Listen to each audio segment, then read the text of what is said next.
मैं भी एक टाइम पे एस्पिरेंट थी और मैं भी प्रीलिम्स मेंस क्वालिफाई करने के बाद 1 नंबर से रह गई थी।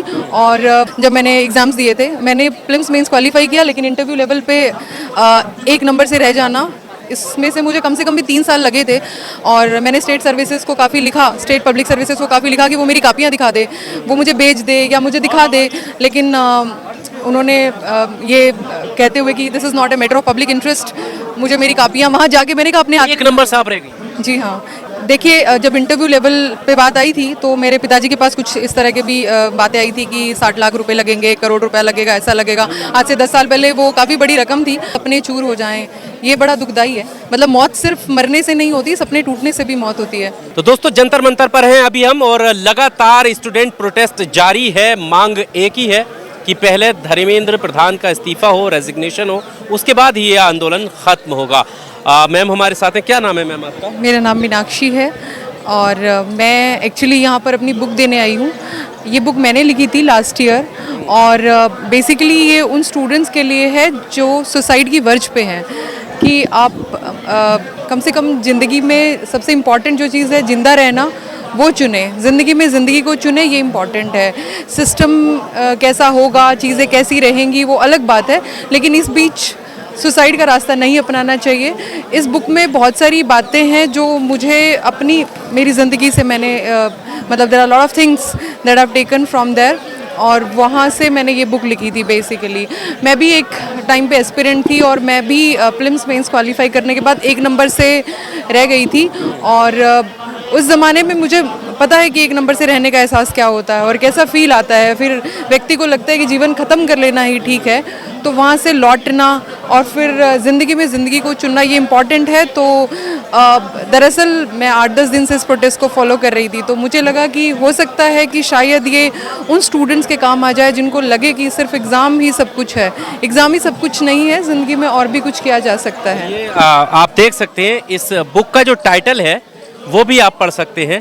और इस बुक का टाइटल जो है वो आज के जो हमारे देश के युवा हैं, जो पढ़ाई कर रहे हैं, जिनके मन में अजीब अजीब ख्याल आ जाते हैं ऐसे वक्त में जब वो निराश होते हैं, तो उन्हें इस किताब को देखना चाहिए। और आप भी उस दौर से गुजरी हैं, क्या सीख देना चाहेंगे? हालांकि स्टूडेंट अपनी लड़ाई लड़ रहे हैं, इस लड़ाई को लेकर क्या कहना है, मोटिवेशन को लेकर कैसे जो छात्र हैं वो इस दिक्कतों से उभर पाए?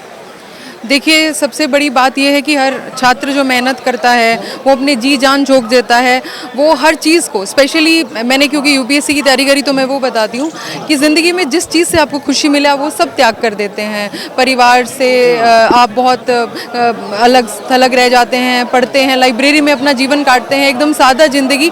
उसके बाद फिर कहीं चल के आप उस मुकाम तक आ पाते हैं जहाँ पर आप ये कह सके कि हाँ, मेरा एक टेस्ट क्लियर हुआ, दूसरा टेस्ट क्लियर हुआ।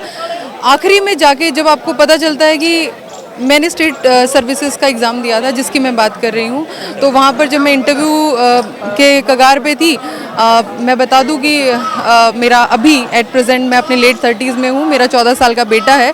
और उस टाइम पे मैं 8th मंथ प्रेग्नेंट थी जब मैंने एग्ज़ाम्स दिए थे। मैंने प्रीलिम्स मेंस क्वालिफाई किया, लेकिन इंटरव्यू लेवल पे 1 नंबर से रह जाना, इसमें से मुझे कम से कम भी 3 साल लगे थे।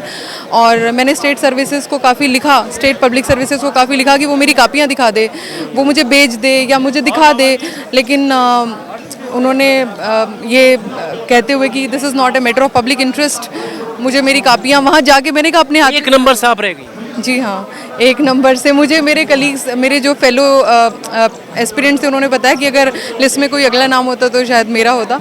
बट कोई बात नहीं, ज़िंदगी अपनी दिशा ले लेती है। आज मैं लिखती हूँ एंड क्या ये आप जो है ये अपने ऊपर आप इसको जिम्मेदार ठहराती हैं या सिस्टम की कोई फेलियर या नाकामयाबी थी कि ऐसा कुछ हुआ आपके साथ? देखिए, जब इंटरव्यू लेवल पे बात आई थी तो मेरे पिताजी के पास कुछ इस तरह के भी बातें आई थी कि 60 लाख रुपए लगेंगे, 1 करोड़ रुपया लगेगा, ऐसा लगेगा। आज से 10 साल पहले वो काफ़ी बड़ी रकम थी।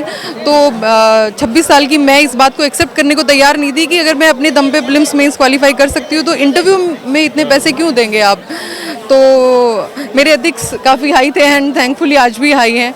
तो बट आई लॉस्ट। आप क्या करते हैं? अभी मैं एजुकेटर हूँ और लिखती हूँ। राइटर? यस, राइटर भी हूँ और पढ़ाती भी हूँ। हाँ। तो अभी क्योंकि अब काफ़ी वक्त ये गुजर चुका है, जिस तरह से जो हमारे देश के शिक्षा मंत्री हैं धर्मेंद्र प्रधान, उन्होंने इन स्टूडेंट्स को लेकर एक बात कही कि वो दहशत गर्दों की बी टीम है जो जंतर मंतर पर बैठी है, आप यहाँ पर सपोर्ट करना ही, आपको कैसा लग रहा है? देखिए, मैं आज पहली दिन ही आई हूँ और मुझे बहुत अच्छा लग रहा है। In fact this moment has really inspired me a lot. घर में फ़ोन में देखना और एक्चुअल में देखने में बहुत फ़र्क है। So you people are really doing a great job here. पर जो धर्मेंद्र प्रधान जी ने कहा है उसको कैसे देखती हैं? देखिए, मेहनत करने वाले तो जो जिन स्टूडेंट्स ने अपना खून पसीना लगाया है उनका सम्मान करना चाहिए, उनके बारे में गलत नहीं बोलना चाहिए। जो कह देते हैं कि सिर्फ तैयारी करो, वो उन्होंने एक्चुअली जी के नहीं देखा है कि तैयारी का समर्पण क्या होता है, कैसे जीवन जिया जाता है, और फिर उसके बाद नाकामी हाथ लगे, सपने चूर हो जाएं, ये बड़ा दुखदाई है। मतलब मौत सिर्फ मरने से नहीं होती, सपने टूटने से भी मौत होती है। जो आपकी किताब है, थोड़ा इस पर भी बात कर लेते हैं।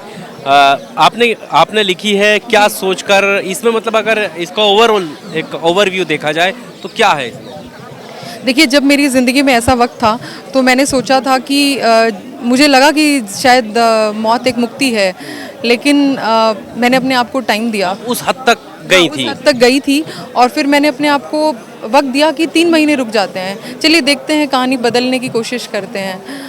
एकदम से चीज़ें नहीं बदली या दिमाग एक्सेप्ट भी नहीं करता है, पर धीरे धीरे एक्सेप्टेंस आती है और आप नए रास्ते निकाल लेते हैं। जैसे मुझे पता चला कि मेंस लिखने से मेरी राइटिंग स्किल्स इम्प्रूव हुई, तो मैं लिख सकती हूँ और मेरे लिखे हुए को लोग पसंद करते हैं। मैंने बहुत कुछ लिखा हुआ है, लिखने से इसी पे लिखा फिर पहले? नहीं, मैंने बहुत सारे कॉर्पोरेट हाउसेस के लिए एज अ फ्रीलांसर, बहुत सारी सोशल ऑर्गेनाइजेशंस के लिए भी लिखा, और मतलब in fact I earned with that also. उससे मैंने पैसे भी कमाए हैं। आई गॉट सम एक डिसेंट लिविंग कर पाई, तो मुझे वैल्यू समझ में आई कि हाँ, नहीं, अगर वहाँ नहीं तो चलो कहीं और सही। बट अब टुवर्ड्स इतना टाइम निकलने के बाद मुझे लग रहा है कि ज़िंदा रहना हमेशा ही ठीक रहता है। At least I am there for my family, for my parents, for my son. वही सारी चीज़ें संजोई हैं इस हाँ, इसमें लिखा हुआ है कि होप जो है वो सबसे बड़ी चीज़ होती है। ऐसे होप नहीं छोड़ना चाहिए, आपको कोशिशें करती रहनी चाहिए। इस बुक में ये लिखा हुआ है कि सक्सेस जो होती है ना, उसके पैरामीटर्स होते हैं। कोई आदमी बहुत चांदी की चम्मच पाकर भी खुश नहीं होता, और कोई मेहनत करके कुछ हासिल कर ले, वो उसमें उसको भी एक सेंस ऑफ अकम्पलिशमेंट फील होती है। तो डिफरेंट पैरामीटर्स हैं इस बात के। बेसिकली ये इंडिविजुअल साइकोलॉजी के लिए आप जो मूवमेंट चला रहे हैं, ये बहुत अच्छा, ये एक लार्जर सिस्टम को इम्प्रूव करने के लिए है। लेकिन सबसे इस सिस्टम से परे एक स्टूडेंट अपने आप में अकेला एक बंद कमरे में जो मेहनत करता है, उसकी जो साइकोलॉजी है, वो उसको कैसा लगता है सुबह शाम उठ के, कभी वो दौर आते हैं जब उसको लगता है कि नहीं हो पाएगा, कभी उसको लगता है कि बहुत वो सब कुछ कर लेगा। तो उससे कैसे उबरा जाए, कैसे लौटा जाए, एक ऐसे मूवमेंट से बचा जाए, ये इस बारे में है। और उसके बाद ये सोचा जाता है कि अब मरना तो नहीं है कम से कम, इसीलिए ये किताब। मैंने ये बुक यहाँ लाइब्रेरी, जो भी ओपन लाइब्रेरी है यहाँ पर, एक बुक डोनेट करी है, और एक मुझे कहा गया था कि मैं स्टेज पर दे दूँ, वो शायद मुझे बुलाएंगे, तो जिसको पढ़ना है वो वहाँ से पढ़ सकता है। ये अदरवाइज मैंने वो लाइब्रेरी में दी है। अगर आप कोई खरीदना चाहता है तो ये अमेज़ॉन वगैरह और ये जितने भी ऑनलाइन प्लेटफॉर्म्स हैं वहाँ पर है। ये लास्ट 2025 में अप्रैल में रिलीज़ हुई थी। चलिए, बहुत शुक्रिया मैम, आपसे बात करके अच्छा लगा।